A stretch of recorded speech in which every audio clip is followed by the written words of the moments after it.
सिन्दूरारुणविग्रह त्रिनयना माणिक्यमौलिस्फुरत् तारानायकशेखरां स्मितमुखी मापीनवक्षोरुहाम् पाणिभ्यामलिपूर्णरत्नचषकं रक्तोत्पलं बिभ्रति सौम्यां रत्नघटस्थरक्तचरणां ध्यायेत् परामम्बिकाम्।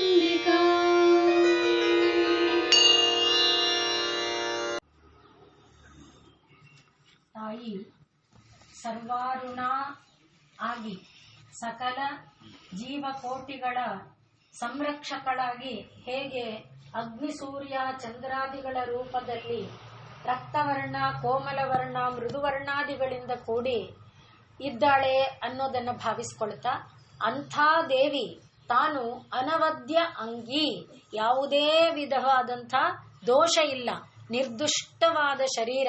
ನಮ್ಮ ಶರೀರದಲ್ಲಿ ಹೇಗೆ ಜಾಯತೆ ಅಸ್ಥಿ ವರ್ಧತೆ ಪರಿಣಮತೆ ಈ ರೀತಿ ಪ್ರಭೇದಗಳಿದೆ, ಅಂದ್ರೆ ಬದಲಾವಣೆಗಳಿದೆ, ಆ ರೀತಿ ಯಾವ ಬದಲಾವಣೆ ಇಲ್ಲದಂತ, ಬದಲಾವಣೆ ಆದಾಗ ಸಹಜವಾಗಿ ಕೊಳೆ ಬಂದು ಸೇರುತ್ತೆ, ಸಹಜ. ಅದು ಪ್ರಕೃತಿಯಲ್ಲಿ ಯಾವುದೇ ಒಂದು ಬದಲಾವಣೆ ಆಗುತ್ತೆ ಅಂದ್ರೆ ಎಲ್ಲಿಂದನೋ ಒಂದು ಬಂದು ಸೇರ್ಕೊಂಡು ಬಿಡುತ್ತೆ. ಹಾಗೆ ಯಾವುದೇ ವಿಧವಾದ ಕಲ್ಮಶ ಇಲ್ಲದಂಥ ಒಂದು ಶರೀರ ಉಳ್ಳವಳು, ಹಾಗೆ ಅಸತ್ಯತ ಅನಿತ್ಯತ ಇತ್ಯಾದಿ ದೋಷಗಳು ಕೂಡ ಇಲ್ಲದೆ ಇರುವವಳು, ಮತ್ತೆ ಅವಿದ್ಯಾ ವಿದ್ಯಾ ಇದು ಅಮೃತ ಮತ್ತು ಆನಂದ ತುರೀಯ ಈ ಒಂದು ಅಂಗಗಳಿಂದ ಕೂಡಿರುವಂಥ ಶರೀರ ಉಳ್ಳವಳು ಎನ್ನುವುದನ್ನು ನಾವು ನೆನ್ನೆ ನೋಡ್ಕೊಂಡ್ವಿ. ಈಗ ಅವಳು ಶಿವಕಾಮೇಶ್ವರ ಅಂಕಸ್ಥ, ಶಿವಕಾಮೇಶ್ವರಾಂಕಸ್ಥ ಈ ನಾಮವನ್ನ ಸರ್ವಾಭರಣ ಭೂಷಿತ, ಎಲ್ಲಾ ಆಭರಣಗಳಿಂದ ಅಲಂಕೃತಳಾಗಿದ್ದಾಳೆ. ಸರ್ವಾಭರಣ ಭೂಷಿತ ಅಂದ್ರೆ ಹಾಗಾದ್ರೆ ನಾವು ಆಭರಣಗಳಿಗೆ ಆಸೆ ಪಡೋದೇನು ತಪ್ಪಿಲ್ಲ. ಅಮ್ಮನೂ ಆಭರಣ ಹಾಕೊಂತಾಳಲ್ಲ, ಆಭರಣಗಳಿಂದ ಅಲಂಕೃತಳಾಗಿದ್ದಾಳಲ್ಲ ಅಂತ ನಮ್ಮ ಪ್ರಶ್ನೆ ಬರ್ಬೋದು ಮನಸ್ಸಲ್ಲಿ. ಆದರೆ ಸರ್ವಾಭರಣ ಭೂಷಿತ ಅಂದಾಗ ಎಲ್ಲಾ ಆಭರಣ, ನಾವು ಅಮ್ಮನಿಗೆ ಏನು ಆಭರಣ ಕೊಡ್ತೇವೆ ಪೂಜೆ ಮಾಡುವಾಗ? ಎಲ್ಲ ಆಭರಣಗಳಿಂದ ಆಭರಣನ ಅರ್ಪಣೆ ಮಾಡ್ತೇವೆ ಅಂದಾಗ ಒಂದು ಬಿಚ್ಚೋಲೆ ಕೊಡ್ತೇವೆ. ನಮ್ಮ ತರ ವಜ್ರದ ಒಲೆ ಕೊಡ್ತೇವೆ ದೇವರಿಗೆ, ಬಿಚ್ಚೋಲೆ ಕೊಡ್ತೇವೆ, ಬಳೆ ಕೊಡ್ತೇವೆ. ಇಂಥದನ್ನ ಕೊಡುವಾಗ ಅಂದ್ರೆ ಅದು ತಾಯಿಗೆ ವಜ್ರನೇ, ವಜ್ರಾತೀತವಾಗಿ ಇರುವಂಥದ್ದೇ. ದೇವರಿಗೆ ನಾವೇನು ಅರ್ಪಣೆ ಮಾಡ್ತೀವಿ ನೆನಪು ಮಾಡ್ಕೊಳ್ಳಿ, ಆ ಎಲ್ಲನೂ ಅವಳಿಗೆ ಆಭರಣನೇ ಅಂತ ಅರ್ಥ. ನಾವ್ ಹೇಳ್ತೇವೆ ಹರಿದ್ರಾ ಚೂರ್ಣ, ಕುಂಕುಮ ಚೂರ್ಣ, ಸಿಂಧೂರ ಚೂರ್ಣ ಎಲ್ಲ ಆಭರಣನೇ. ನಾವು ದೇವರಿಗೆ ಪೂಜೆ ಮಾಡುವಾಗ ಅದನ್ನು ತಾನೇ ಹೇಳ್ತೇವೆ. ಆಮೇಲೆ ಆಭರಣಗಳನ್ನ ಅರ್ಪಿಸ್ತೇನೆ ಅನ್ನುವಾಗ ಏನೇನು ಆಭರಣ, ಕನ್ನಡಿಯನ್ನಿಡ್ತೇವೆ, ಬಾಚಣಿಗೆಯನ್ನಿಡ್ತೇವೆ, ಇದೆಲ್ಲ ದೇವರಿಗೆ ಕೊಡ್ತೀವಿ ತಾನೆ ಗೌರಿ ಪೂಜೆ ಮಾಡುವಾಗ. ಅಂದ್ರೆ ಯಾವುದು ಆಭರಣ ಅಂತ ಈಗ ಯೋಚನೆ ಮಾಡ್ಕೊಳ್ಳಿ. ನಾವು ಮಾಡ್ಕೊಳ್ಳೋ ಆಭರಣನ ಯಾವುದು ಆಭರಣ ಅಂದ್ರೆ ನಾವು ಚೆನ್ನಾಗಿ ಇರುವುದಕ್ಕೆ ಪೂರಕವಾಗುವಂತ ಧರ್ಮಗಳು ಏನಿದೆಯೋ, ಬಾಚಣಿಗೆಗೆ ನಮ್ಗೆ ಏನ್ ಸಂಬಂಧ ಅಂತ ಮನಸ್ಸಿನಲ್ಲಿ ಪ್ರಶ್ನೆ ಬರ್ಬೋದು. ಖಂಡಿತವಾಗಿ ಸಂಬಂಧ ಇದೆ. ಇವತ್ತಿನ ಜನತೆಗೆ ಅದರ ಅರಿವಿಲ್ಲ. ತಲೆ ಕೆದರಿಕೊಂಡಿರೋದು, ತಲೆಗೆ ಕೂಂಬನ್ನೇ ಸೋಕಿಸದೆ ಇರೋದು ಅನುಕೂಲ ಅಂತ ತಿಳ್ಕೊಂಡಿದ್ದಾರೆ. ಇದು ಜ್ಯೇಷ್ಠಾದೇವಿಯನ್ನು ಸ್ವಾಗತಿಸುವ ಕ್ರಮ ಅಂತ ಹೇಳ್ತಾರೆ. ಶನೈಶ್ಚರನಿಗೆ ಆವಾಸ ಸ್ಥಾನ. ಎಲ್ಲಿ ಶನೈಶ್ಚರ ಹೆಜ್ಜೆ ಇಡ್ತಾನೆ ಅಲ್ಲಿ ಶಾಂತಿ ಇರೋದಕ್ಕೆ ಸಾಧ್ಯ ಆಗಲ್ಲ, ಮನಸ್ಸಿನಲ್ಲಿ ಕ್ಲೇಶಗಳು ಉಂಟಾಗುತ್ತೆ. ಅದಲ್ಲದೇನೂ ಕೂಡ ಸುಮ್ಮನೆ ಯೋಚನೆ ಮಾಡುವುದಾದ್ರೆ ನಮ್ಗೆ ತಲೆ ಕೆದರಿದ್ದಾಗ ಮನಸ್ಸು ಹೇಗಿರುತ್ತೆ, ಎಷ್ಟು ವಿಕ್ಷಿಪ್ತವಾಗಿರುತ್ತೆ, ಎಷ್ಟು ವಿಚ್ಛಿನ್ನವಾಗಿ ಹರಿದು ಹೋಗ್ತಾ ಇರುತ್ತೆ. ಅದೇ ಒಂದು ಏಕಾಗ್ರ ಆಗಬೇಕಾದ್ರೆ ತಲೆಯನ್ನ ನಾವು ಹೀಗೆ ಮಾಡ್ಕೊಂಡೊಂದು ಗಂಟೋ ಒಂದು ಜಡೆನೋ ಹಾಕಿದಾಗ ಅದು ಯಾವ ರೀತಿ ಮನಸ್ಸನ್ನ ಇರಿಸುತ್ತೆ, ಎರಡನ್ನೂ ನಮ್ಮನ್ನೇ ನಾವು ನೋಡ್ಕೊಂಡಾಗ ಗೊತ್ತಾಗುತ್ತೆ. ಅಲ್ಲದೆ ಹೋದರೂ ಕೂಡ ಶಾಸ್ತ್ರಗಳು ಅದನ್ನ ಹೇಳಿದೆ. ಆದ್ರಿಂದ ಬಾಚಣಿಗೆ ಅನ್ನುವುದು ಒಂದು ಅಲಂಕಾರ ಸಾಮಗ್ರಿನೇ, ಒಂದು ಆಭರಣನೇ. ಅದು ಹೇಗೆ ಮನಸ್ಸಿಗೆ ಪೋಷಕವಾಗುವಂತಹ ಒಂದು ಸಾಮಗ್ರಿ. ಅದೇ ರೀತಿಯಲ್ಲಿ ಕನ್ನಡಿ ಕಲಶವಂತೂ ಎಲ್ಲರಿಗೂ ಗೊತ್ತಿರುವಂಥದ್ದು. ಸರ್ವ ಮಂಗಳಕ್ಕೆ, ಎಲ್ಲಾ ಮಂಗಳ ಕಾರ್ಯದಲ್ಲಿ ನಾವು ಇವುಗಳನ್ನ ನೋಡ್ತೇವೆ. ಆದ್ದರಿಂದ ಈ ಎಲ್ಲವನ್ನ ತಾನು ಆಭರಣವಾಗಿ ಹೊಂದಿದ್ದಾಳೆ ಅನ್ನೋದನ್ನ ಮೊದಲನೆಯದಾಗಿ ಗುರುತಿಸ್ಕೊಳ್ಬೇಕಾದ್ದು. ನಾವು ಪೂಜೆ ಮಾಡುವಾಗ ತಾಯಿಗೆ ಆಭರಣ ಇಡ್ತೇವೆ ಅಂದ್ರೆ ಮೊದಲಿಗೆ ಹರಿದ್ರ ಚೂರ್ಣ, ಆನಂತರ ಕುಂಕುಮ ಚೂರ್ಣ, ಆನಂತರ ಸಿಂಧೂರ ಚೂರ್ಣ, ಆಮೇಲೆ ಏನೇನಿದೆ ಈ ಬಳೆ ಇತ್ಯಾದಿ ಬಿಚ್ಚೋಲೆ ಅವುಗಳನ್ನ ನಾವು ತಾಯಿಗೆ ಕನ್ನಡಿ ಬಾಚಣಿಗೆ ಇತ್ಯಾದಿಗಳನ್ನ ಆಭರಣವಾಗಿ ಅರ್ಪಣೆ ಮಾಡುವಂಥದ್ದು. ಇವುಗಳನ್ನ ಈ ಯಾವ ಆಭರಣವನ್ನ ಕೊಟ್ಟರೂ ಕೂಡ ಅವಳು ಸಂತೃಪ್ತಳಾಗಿರ್ತಾಳೆ. ಇದು ಆ ಸಂತೃಪ್ತಿಗೆ ಕಾರಣಭೂತವಾಗಿ ಈ ಎಲ್ಲವೂ ಆಗತ್ತೆ. ಅಲ್ಲಿಗೆ ಆಭರಣ ಅನ್ನೋದೇನಾಗಬೇಕು? ಸಂತೃಪ್ತಿಗೆ ಕಾರಣವಾಗಬೇಕು. ಯಾವುದು ನಮ್ಮ ಸಂತೃಪ್ತಿಗೆ ಕಾರಣವಾಗುತ್ತೋ ಅದು ಆಭರಣ. ಶಬ್ದ ಇದೆ ನೋಡಿ, ಭರಣ ಅಂದ್ರೇನು? ಪಾಲಿಸು, ಪೋಷಿಸು, ರಕ್ಷಿಸು ಅಂತ. ಆ ಅಂದಾಗ ಆ ಸಮಂತಾತು ಪೂರ್ತಿ ನಮ್ಮ ಶರೀರದಲ್ಲಿ ಕಾಲಿನ ಉಗುರಿನಿಂದ ತಲೆಯವರೆಗೆ ನಮ್ಮನ್ನ ಪಾಲಿಸಿ ಪೋಷಿಸಿ ರಕ್ಷಿಸುವಂಥದ್ದು ಯಾವುದು? ಪ್ರಧಾನವಾಗಿ ತೃಪ್ತಿ. ತೃಪ್ತಿ ಅನ್ನೋದೊಂದು ಇದ್ದು ಬಿಟ್ರೆ ಏನಿಲ್ಲದೆ ಇದ್ರೂ ಮನುಷ್ಯ ಆನಂದವಾಗಿರ್ತಾನೆ. ಆದ್ರಿಂದ ಅಂಥ ಒಂದು ತೃಪ್ತಿ ನಾವು ಏನು ಕೊಡ್ತಾ ಇದ್ದೇವೆ ನೋಡಿ, ಒಂದು ಇದರ ಎಲೆ, ಆ ಎಲೆ ಸುತ್ತಿದ್ದು ಅದು ತಾನೇ ಬಿಚ್ಚಲೆ ಅಂತ ಹೇಳೋದು. ಅಂಥದರಲ್ಲಿ ಕೂಡ ಆಕೆ ತೃಪ್ತಿ ಪಡ್ತಾಳೆ ಅಂದಾಗ ನಾವು ಯೋಚನೆ ಮಾಡಬೇಕಾದ್ದೇನು? ಏನಿದೆ ಇರುವುದರಲ್ಲಿ ತೃಪ್ತಿಯನ್ನ ಪಡೋದಿದೆಯಲ್ಲ ಅದೇ ದೊಡ್ಡ ಆಭರಣ. ಇದು ಎರಡನೆಯದಾಗಿ ನಾವು ಅವಳಿಗೆ ನಾವು ಕೊಡುವ ಆಭರಣದಿಂದ ಗುರುತಿಸಿಕೊಳ್ಳುವಂಥದ್ದು. ಮೂರನೆಯದಾಗಿ ಏನು ಆಭರಣ ಅಂತ ಕೇಳಿದ್ರೆ, ತಾಯಿಯ ವಿಷಯದಲ್ಲಿ ಬಂದಾಗ ಇಲ್ಲಿ ಶಾಸ್ತ್ರ ಹೇಳೋದು ಅವಳ ಅವಯವಗಳೇ ಆಭರಣ ಅಂತ ಹೇಳ್ತಾ ಇದೆ. ಹೇಗೆ ಅದು ಅಂತ ಯೋಚನೆ ಮಾಡಿಕೊಂಡ್ರೆ, ಕಣ್ಣಿದೆ, ಸುಂದರವಾಗೇ ಇದೆ, ಮೀನಿನ ಆಕಾರದಲ್ಲಿದೆ ಅಥವಾ ಕಮಲದಳದ ಆಕಾರದಲ್ಲಿದೆ, ಮೀನಾಕ್ಷಿಯಿಂದ ಹಾಗೆ ಸುಂದರವಾಗಿದೆ. ಆದ್ರೆ ನೋಡೋ ಶಕ್ತಿನೇ ಕಣ್ಣಲ್ಲಿ ಇಲ್ಲ ಅಂದ್ರೆ ಕಣ್ಣಿದ್ದೇನು ಪ್ರಯೋಜನಕ್ಕೆ? ಕಣ್ಣಿಗೆ ಹಾಗೆ ಕಿವಿ, ಸುಂದರವಾದ ಕಿವಿ ಇದೆ, ತುಂಬಾ ದೊಡ್ಡ ಇಲ್ಲ, ತುಂಬಾ ಚಿಕ್ಕ ಇಲ್ಲ, ದೊಡ್ಡ ಮುಖಕ್ಕೆ ಇಷ್ಟೇ ಕಿವಿ ಇರುತ್ತೆ. ನೋಡ್ತಾ ಇದ್ರೆ ಶರೀರ ನೋಡ್ತೀವಲ್ವಾ, ಕೆಲವರಿಗೆ ಇಲ್ಲಿಂದ ಇಲ್ಲಿವರೆಗೂ ಕಿವಿ ಇರುತ್ತೆ, ಅನೇಕ ರೀತಿಯಲ್ಲಿ ಇರುತ್ತೆ. ಹಾಗೆ ಒಂದು ಅಳತೆಯಲ್ಲಿ, ನಿರ್ದಿಷ್ಟವಾದ ಅಳತೆಯಲ್ಲಿ ಇದ್ರೆ ಮುಖದ ಇದಕ್ಕೆ ತಕ್ಕಂತೆ ಅದಕ್ಕೆ ನಾವು ಆಭರಣಾದಿಗಳನ್ನೆಲ್ಲ ಇಟ್ಟು ಕಿವಿ ಕೇಳಿಸೋದೇ ಇಲ್ಲ ಅಂದ್ರೆ ಆ ಕಿವಿ ಇದ್ದೇನು ಪ್ರಯೋಜನ? ಎಂಥ ಒಡವೆ ಇಟ್ಟಿದ್ರು ಏನೇನು ಮಾಡಿದ್ರು ಪ್ರಯೋಜನ ಇಲ್ಲ. ಆಯ್ತು, ಇಂದ್ರಿಯ ಇದ್ದು ಇಂದ್ರಿಯದಲ್ಲಿ ಗ್ರಹಣ ಶಕ್ತಿ ಇಲ್ಲ ಅಂದ್ರೆ ಮನುಷ್ಯನ ಜೀವಿತ ಹೇಗಿರುತ್ತೆ ಯೋಚನೆ ಮಾಡಿ. ಒಂದೇ ಒಂದು ಊನ ಅಷ್ಟೇ, ಅವನ ಮುಖದ ಕಾಂತಿ ನೋಡಿ, ಮುಖದ ಕಾಂತಿ ನೋಡಿದಾಗ್ಲೇ ನಮಗ್ ಗೊತ್ತಾಗುತ್ತೆ ಇವನಿಗೆ ಏನೋ ಬಾಧೆ ಇದೆ ಅಂತ. ಕೇಳಿಸದೇ ಇರೋನ ಮುಖದಲ್ಲಿ ಒಂದು ಪೆಚ್ಚು ಕಳೆ ಇರುತ್ತೆ. ಯಾಕೆ ಆ ರೀತಿ ಪೆಚ್ಚು ಕಳೆ ಅಂದ್ರೆ ಅಲ್ಲಿಗೆ ನೋಡಿ, ಯಾವ ಒಂದು ಆರೋಗ್ಯದ ಕಳೆಯನ್ನು ಉಂಟು ಮಾಡಬೇಕಾದ್ರೂ ಯಾವುದು ಬೇಕು ನಮಗೆ? ಇಂದ್ರಿಯಗಳಲ್ಲಿ ಪಾಠವ ಬೇಕು. ಇಂದ್ರಿಯಗಳು ಏನಾಗಿರ್ಬೇಕು? ನಮ್ಮ ತನ್ನ ಕೆಲಸವನ್ನ ತಾನು ನಿರ್ವಹಿಸುವಂತೆ ಇರಬೇಕು. ಹಾಗೆ ಯಾವ ವ್ಯಕ್ತಿಯಲ್ಲಿ ಇಂದ್ರಿಯ ತನ್ನ ಕೆಲಸವನ್ನ ತಾನು ನಿರ್ವಹಿಸುತ್ತೋ ಅದೇ ಅವನಿಗೆ ಆಭರಣ. ಹೇಗೆ ಆಭರಣ? ಈಗ ಕಣ್ಣು ಕಾಣದೇ ಇರೋನ್ಗೆ ಆ ದಾರಿಯಲ್ಲಿ ಹೋಗುವಾಗ ವಿಪತ್ತಲ್ವಾ, ಮನೆಯಲ್ಲೇ ವಿಪತ್ತಲ್ವಾ, ಯಾವಾಗ ಇದಕ್ ಬಡ್ಕೊಳ್ತಾನೋ, ಯಾವಾಗ ಗೋಡೆಗೆ ಬಡ್ಕೊತಾನೋ. ಆದ್ರಿಂದ ಅವನಿಗೆ ವಿಪತ್ತು ಸದಾ ಕಾಲಕ್ಕಿದೆ, ಸದಾ ಎಚ್ಚರವಾಗಿರ್ಬೇಕು. ಎಲ್ಲಿ ಒಲೆಯಲ್ಲಿ ಕೈ ಇಟ್ಟು ಬಿಡ್ತಾನೋ, ಯಾವುದಕ್ಕಿದು ಮಾಡ್ತಾನೋ ಆ ರೀತಿಯಲ್ಲ. ಆದ್ರಿಂದ ಇಂದ್ರಿಯವೂ ಕೂಡ ಅವನಿಗೆ ಭರಣ, ಪೋಷಕವಾದ್ದು, ರಕ್ಷಕವಾದ್ದು. ಆ ರೀತಿಯಲ್ಲಿ ಇಲ್ಲಿ ಏನು ಹೇಳ್ತಾ ಇದ್ದಾರೆ? ಸರ್ವಾಭರಣ ಅಂದಾಗ ತಾಯಿಯ ಎಲ್ಲ ಅವಯವವೂ ಆಭರಣ. ಈಗ ನಾವು ಮೊದಲಿಂದ ತಾಯಿಯ ಆಭರಣಗಳನ್ನ ನೋಡ್ಕೊಂಡ್ ಬಂದ್ವಲ್ಲ, ಅಂದ್ರೆ ಚತುರ್ಬಾಹು ಸಮನ್ವಿತ ರಾಗಸ್ವರೂಪ, ಎಲ್ಲದರಲ್ಲಿ ಎಲ್ಲೆಲ್ಲಿ ಧ್ಯಾನ ಮಾಡಿದರೆ ಅದು ನಮಗೆ ಇಂಥಿಂಥದನ್ನ ಕೊಡುತ್ತೆ. ಆಗ ತಾಯಿಯ ಯಾವ ಒಂದು ಅವಯವದಲ್ಲಿ ಮನಸ್ಸು ಇಂದ್ರಿಯ ಬುದ್ಧಿಗಳನ್ನ ನೆಲೆಸಿದರೂ ಕೂಡ ಅದು ನಮ್ಮನ್ನ ಕಾಪಾಡುತ್ತೆ, ರಕ್ಷಿಸುತ್ತೆ. ಆದ್ದರಿಂದ ತಾಯಿಯ ಎಲ್ಲ ಅವಯವವೂ ಕೂಡ ಆಭರಣ. ಆದ್ರಿಂದ ಅದು ಸರ್ವಾಭರಣ.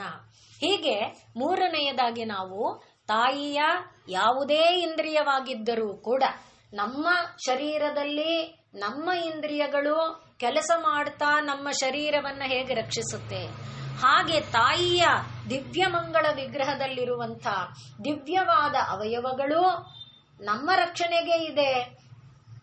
ಯಾವ ಅವಯವದಲ್ಲಿ ಮನಸ್ಸನ್ನ ನೆಲೆ ನಿಲ್ಲಿಸಿದರೂ ಸಾಕು ಅದು ನಮ್ಮನ್ನ ಕಾಪಾಡುತ್ತೆ, ನಮ್ಮನ್ನ ಈ ಭವದಿಂದ ಉದ್ಧರಿಸಿ ಬಿಡುತ್ತೆ. ರಕ್ಷಿಸಿ ಬಿಡುತ್ತೆ. ಆದ್ರಿಂದ ಅವಳ ಅವಯವಗಳನ್ನ ಏನಂತ ಕರೀತಾರೆ? ಆಭರಣ. ಆದ್ರಿಂದ ತಾಯಿಯ ಯಾವ ಯಾವ ಅವಯವಗಳಿದೆಯೋ ಅದೆಲ್ಲವೂ ಕೂಡ ಆಭರಣ. ಈಗ ನಮ್ಗೆ ಅರ್ಥ ಆಗುತ್ತೆ ನೋಡಿ, ನಮ್ಗೆ ಯಾವುದು ಆಭರಣ? ನಾವು ಚಿನ್ನದ ಅಂಗಡಿಗೆ ಹೋಗಿ ತಗೊಂಡು ಬಂದ ಆಭರಣ ಆಭರಣ ಅಲ್ಲ. ನಮ್ಮ ಇಂದ್ರಿಯಗಳು ಪಟುವಾಗಿದ್ದು ಅಂದ್ರೆ ಚುರುಕಾಗಿದ್ದು, ತಾನು ಮಾಡಬೇಕಾದ ಕೆಲಸವನ್ನ ತಾನು ಮಾಡಬೇಕು. ಯಾವ ಒಂದು ಸಣ್ಣ ಇಂದ್ರಿಯ ಸರಿಯಾಗಿ ಕೆಲಸ ಮಾಡದೇ ಇದ್ರು ತೊಂದರೆನೆ. ಹೊಟ್ಟೆ ಒಂದು ಸರಿ ಕೆಲಸ ಮಾಡಲ್ಲ, ತಿಂದಿದ್ದನ್ನ ಜೀರ್ಣಿಸಲ್ಲ, ಅದೇ ಒಂದು ಬಾಧೆ. ಎಷ್ಟಿದೆ ನೋಡಿ, ಯಾವುದು ತಗೊಳ್ಳಿ, ಉಸಿರಾಡಕ್ಕಾಗಲ್ಲ, ಮೂಗು ಚೆನ್ನಾಗಿದೆ, ಉಸಿರಾಡಕ್ಕಾಗಲ್ಲ, ಏನು ಪ್ರಯೋಜನ? ಒಂದು ಮೂಗು ಯಾವಾಗ್ಲೂ ಬ್ಲಾಕ್ ಆಗೇ ಇರುತ್ತೆ, ಒಂದೇ ಮೂಗಲ್ಲಿ ಉಸಿರಾಡ್ತಾನೆ, ಎಲ್ಲನೂ ನಮಗೆ ಬಾಧೆನೆ. ಆದ್ರಿಂದ ಅದು ಆಭರಣವಾಗಿರ್ಬೇಕಾದ್ರೆ ಏನಾಗಿರ್ಬೇಕು? ನಮ್ಮ ಶರೀರ ಪೋಷಕವಾಗಿದೆ ಅಂದ್ರೆ ಅದೇ ಅದಕ್ಕೆ ಆಭರಣ. ಆಮೇಲೆ ಅದಕ್ಕೆ ಅಲಂಕಾರ ಮಾಡೋದು ಬೇರೆ ವಿಷಯ. ಅಲಂಕಾರ ಬೇರೆ, ಆಭರಣ ಬೇರೆ. ಆದ್ರಿಂದ ಇದು ಸರ್ವಾಭರಣ. ತಾಯಿಯ ಯಾವ ಇಂದ್ರಿಯದಲ್ಲಿ ಮನಸ್ಸನ್ನ ನೆಲೆ ನಿಲ್ಲಿಸಿದರೂ ನಮ್ಮನ್ನ ಆಕೆ ಉದ್ಧಾರ ಮಾಡ್ತಾಳೆ. ಅದನ್ನ ಪ್ರತಿಯೊಂದು ನಾಮದಲ್ಲೂ ನಾವು ನೋಡ್ಕೊಂಡು ಬಂದು, ಯಾವ ಊರುವಾಗಿರಲಿ, ನಖದೀಧಿತಿ ಸಂಚನ್ನ ನಮಜ್ಜನ ತಮೋ, ಯಾವ ಒಂದು ಇದನ್ನ ತಗೊಂಡ್ರು ಕೂಡ ಎಲ್ಲಿ ಮನಸ್ಸು ನೆಲೆ ನಿಂತರೂ ಅದು ನಮ್ಮನ್ನ ಉದ್ಧರಿಸುವಂಥದ್ದು, ಲೋಕವನ್ನ ಪಾಲಿಸುವಂಥದ್ದು, ರಕ್ಷಿಸುವಂಥದ್ದು.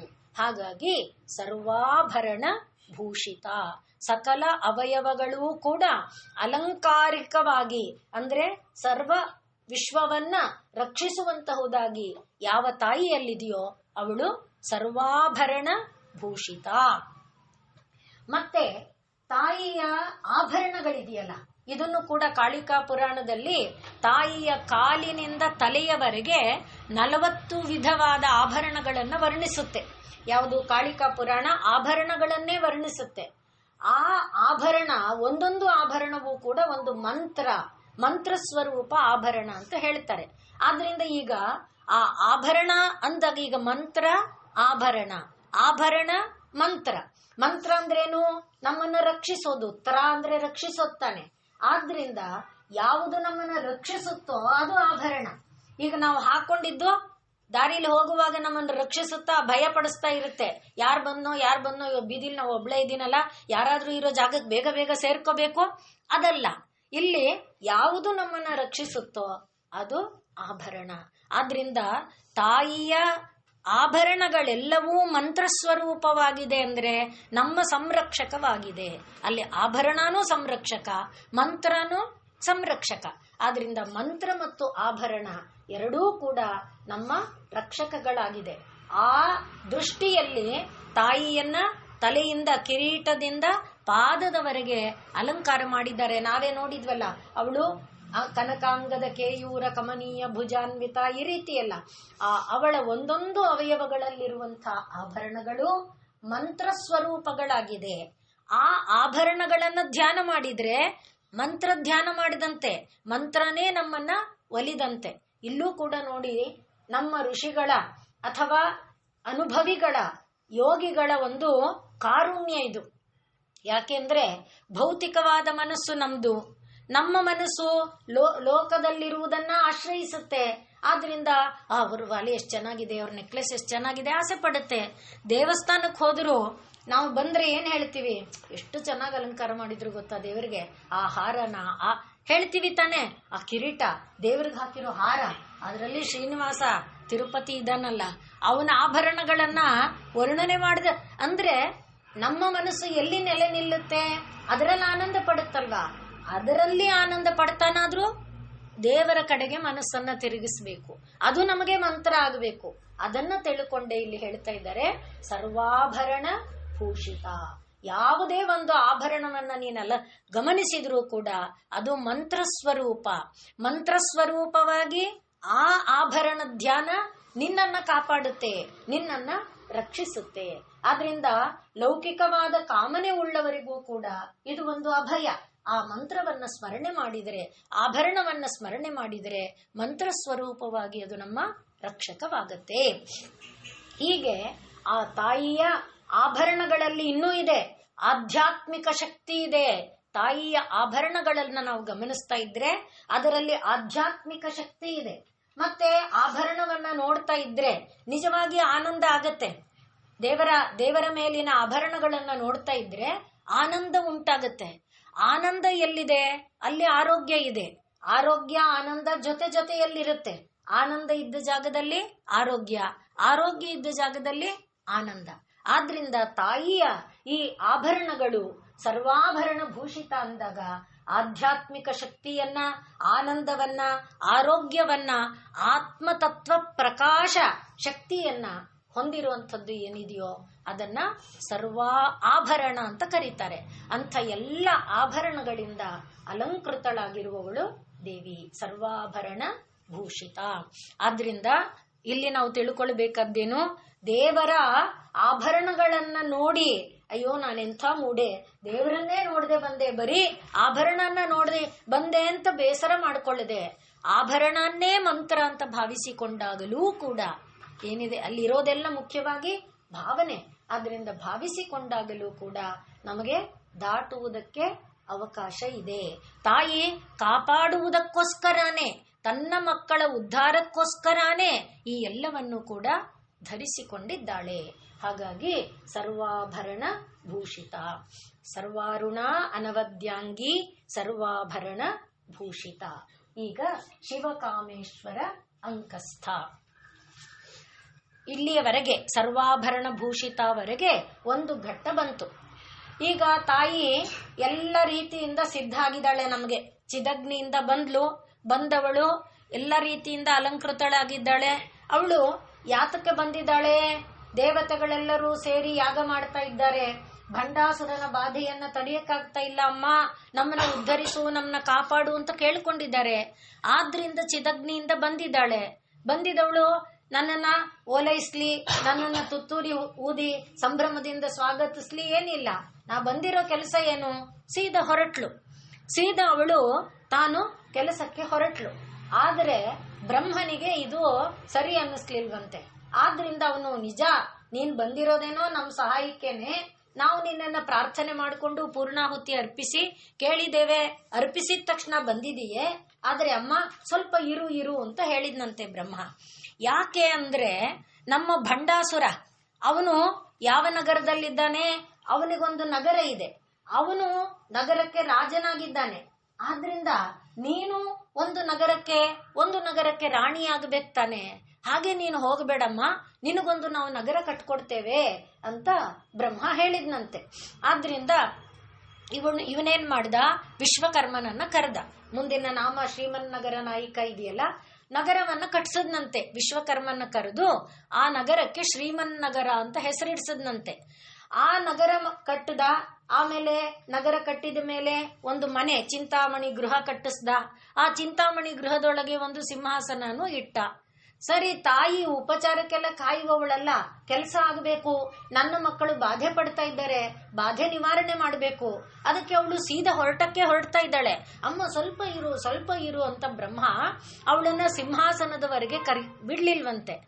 ನೋಡಿ, ರಾಮ ಯುದ್ಧ ಮಾಡುವಾಗಲೂ ಕೂಡ ರಾವಣನ ಜೊತೆ, ರಾವಣ ರಥದಲ್ಲಿದ್ದಾನೆ, ರಾಮನಿಗೆ ರಥ ಇಲ್ಲ. ಅದಕ್ಕೆ ರಥ ಇಲ್ಲದೆ ಪಾಪ ನಮ್ಮ ರಾಮ ಯುದ್ಧ ಮಾಡ್ತಿದ್ದಾನಲ್ಲ ಅಂತ ಹನುಮಂತ ತನ್ನನ್ನೇ ತಾನು ರಥ ಮಾಡಿಕೊಂಡ, ತನ್ನ ಭುಜದ ಮೇಲೆ ಕೂಡಿಸ್ಕೊಂಡ ರಾವಣನ ಜೊತೆ ಯುದ್ಧ ಮಾಡಕ್ಕೆ. ಹಾಗೆ ಇವನು ಭಂಡ, ಅಸುರ ಬೇರೆ, ಅವನಿಗೆ ರಥ ಇದೆ, ಅವನಿಗೆ ಸಿಂಹಾಸನ ಇದೆ, ಅವನಿಗೆ ನಗರ ಇದೆ, ನಮ್ಮಮ್ಮಂಗೆ ಯಾಕೆ ನಗರ ಇರಬಾರ್ದು ಅಂತ ಹೇಳಿ ಬ್ರಹ್ಮ ಇದೆಲ್ಲ ವ್ಯವಸ್ಥೆ ಮಾಡಿದ್ನಂತೆ. ಆಯ್ತು, ಈಗ ಅಮ್ಮನಿಗೆ ಸಿಂಹಾಸನದಲ್ಲಿ ಕೂಡಿಸ್ಬೇಕಾದ್ರೆ ಒಬ್ಬ ಪತಿನೂ ಬೇಕಲ್ಲ. ಅದಕ್ಕೆ ಇವನು ಯೋಚನೆ ಮಾಡಿದ್ನಂತೆ, ಯಾರನ್ನ ಪತಿಯಾಗಿ ಕೊಡೋದು? ಹೇಗೆ ನೋಡಿ, ಸಮುದ್ರ ಮಥನದಲ್ಲಿ ಲಕ್ಷ್ಮೀದೇವಿ ಬಂದ ತಕ್ಷಣ ನಾವು ಅವತ್ತು ನೋಡಿದ್ವಲ್ಲ, ಅವಳ ಸೌಂದರ್ಯ, ಅವಳ ಒಂದು ವೈಭೋಗ, ಅದನ್ನೆಲ್ಲ ನೋಡಿ ಎಲ್ಲರೂ ಇವಳು ನನ್ಗಿರ್ಲಿ ಅಂತ ಎಲ್ಲರೂ ಅನ್ಕೋತಿದಾರಂತೆ. ಇವಳು ಮಾತ್ರ ಇವನಲ್ಲಿ ತಪಸ್ಸಿದೆ, ಇವನಲ್ಲಿ ಈ ಗುಣ ಇಲ್ಲ, ಇವನಲ್ಲಿ ಅದಿದೆ, ಇವನಲ್ಲಿ ಇದಿಲ್ಲ ಅನ್ಕೊಂಡು ಮುಂದೆ ಸಾಗ್ತಾ ಇದ್ದಾಳೆ. ಯಾರೊಬ್ಬರ ಕಡೆಗೆ ನೋಡಿದ್ರು ಕೂಡ ಅವರಲ್ಲೇ ಮನಸ್ಸು ನೆಲೆ ನಿಲ್ಲಿಸ್ಕೊತಾ ಇಲ್ಲ. ಕೊನೆಗೆ ಹೋಗಿ ಅವಳೇನು ಮಾಡಿದ್ಲು? ಸಕಲ ಗುಣ ಸಂಪನ್ನನಾಗಿರುವ, ಒಂದೇ ಒಂದು ದೋಷವೂ ಇಲ್ಲದೆ ಇರುವಂತ ಆ ವಿಷ್ಣುವಿನ ಕುತ್ತಿಗೆಗೆ ಮಾಲೆಯನ್ನ ಹಾಕಿ ನಿಂತ್ಕೊಂಡ್ಲು ಅಂತ ನೋಡ್ತೇವೆ ನಾವು ಭಾಗವತದಲ್ಲಿ.